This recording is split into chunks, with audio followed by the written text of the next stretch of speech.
Тахшанах тинжере пархевельмар, вижихевельбулна. Тада вазем щерщевых инже жюрене, щаван бада, пур щердеде шарахтана.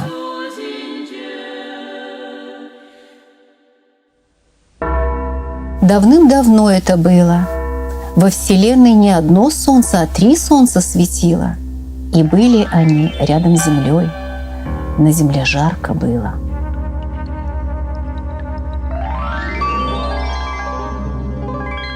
Не знали люди, что такое холод, зима и снег, и теплой одежды не имели. Некоторые люди стали роптать. Как жить в такой жаре? Дышать невозможно. Нужно одно солнце оставить, а остальные убить. Шурсухалы, старцы, говорили, что нельзя убивать солнце. Накличем большую беду. Но не послушались эти злые люди. Пригласили к себе охотника. Заставили его выстрелить в солнце. Погасло одно солнце, а прохладнее не стало на земле. Тогда заставили злые люди снова убить второе солнце. Второе солнце погасло, а третье испугалось и улетело далеко-далеко.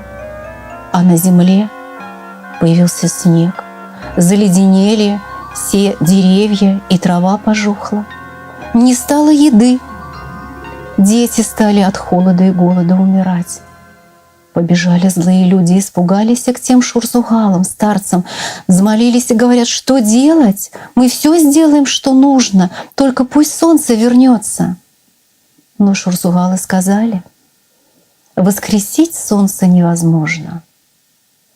Но нужно, чтобы все начали рисовать 3 солнца.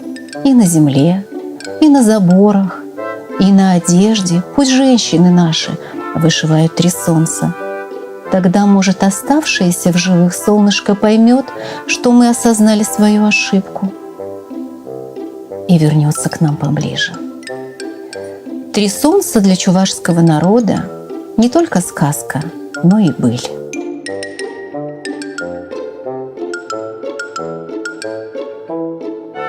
Национальный костюм чувашский может все сказать о человеке, потому что можно узнать статус женщины. Обычно по-женскому мы судим, потому что там больше узоров, там больше аксессуаров и деталей.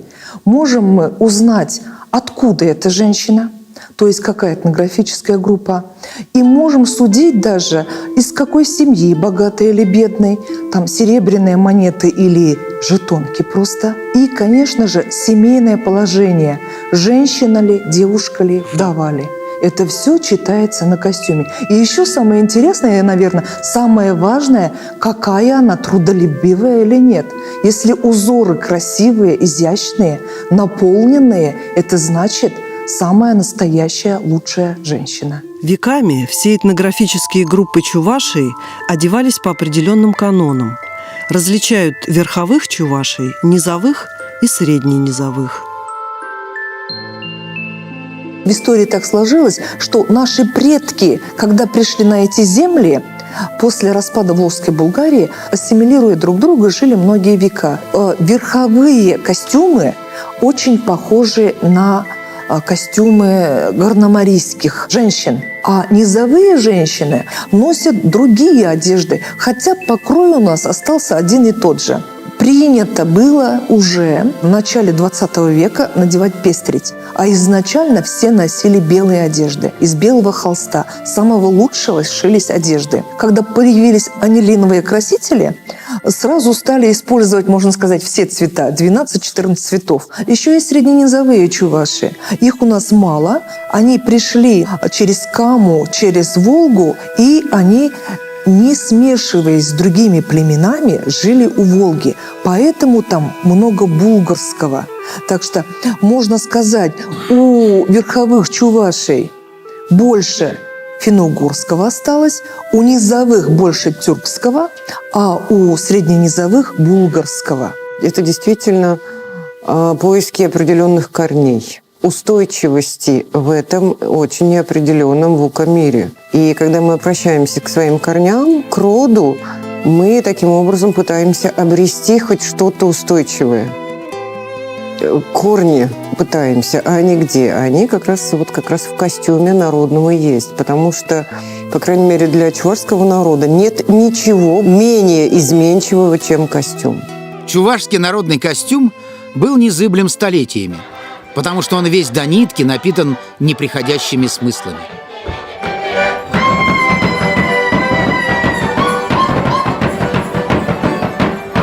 Несмотря на такие различия, все чувашские национальные костюмы объединяет уникальное по красоте и чистоте исполнения вышивка. Так, в старинном сурбане XVIII века мы можем прочитать древнюю программу рода «Зачем живут чуваши». Черная – это земля, красная – это прекрасная. Идут ростки, получается земля прекрасна и плодородна. И так далее, миллиметр за миллиметром, двигаясь за мыслью вышивальщицы, получается следующий потрясающий сакральный текст. «Земля прекрасна и плодородна. В течение жизни постигнете закон существования в парах. В широте помыслов рода выстроите путь прошлого, настоящего, будущего. Держась друг за друга в семье, придете к национальному самосознанию». В этом закон эволюции во Вселенной, начало этого движения в детстве и юности, в любви и взаимоуважении. Все, что носили наши женщины на головах, это все символы и образы мира богов с самыми высокими вибрациями. Все, что вышивалось по низу, это отражение мира прародителей, как обереги, которые нас оберегают от злых мыслей.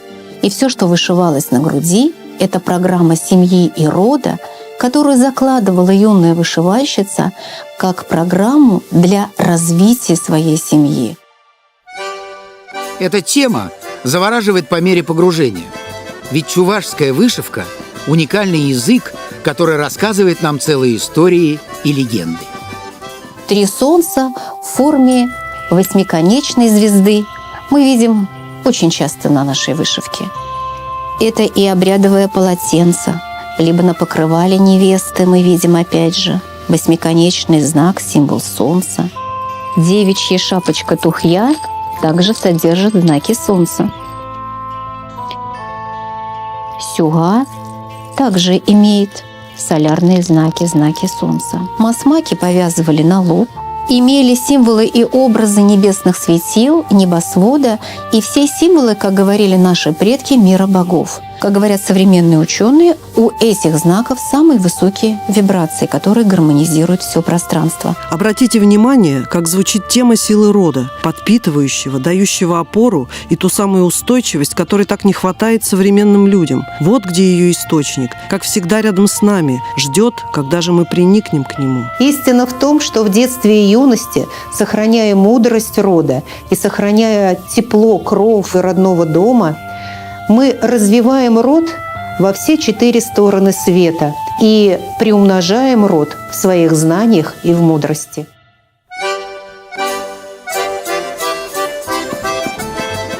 Пусть так и будет на этой доброй, щедрой и гостеприимной земле, где из века в век передаются навыки уникальной вышивки и вечные смыслы ее мотивов.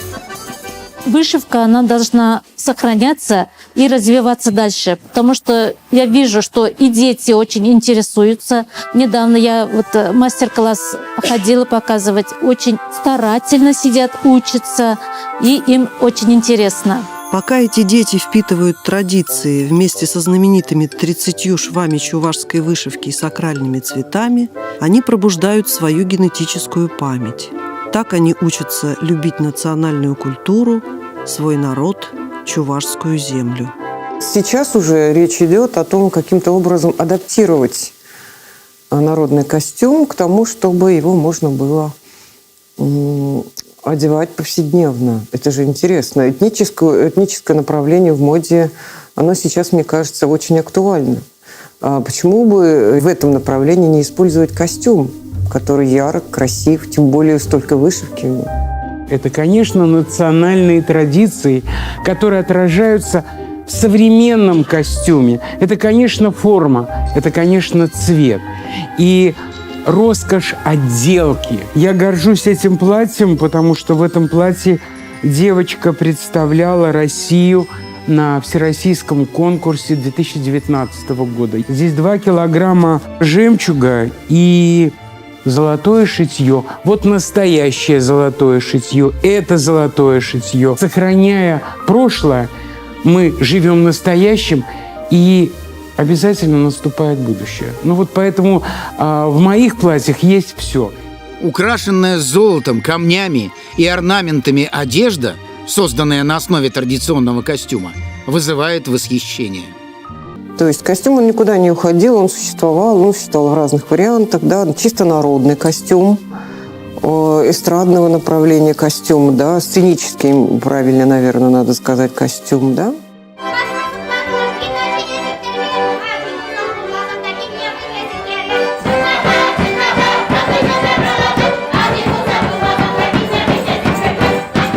В сценических костюмах, конечно же, много узора, много такого броского, яркого. А будничные, там только, наверное, самое такое подлинное, самое оберегаемое и самое нужное, что вот должна носить женщина или девушка.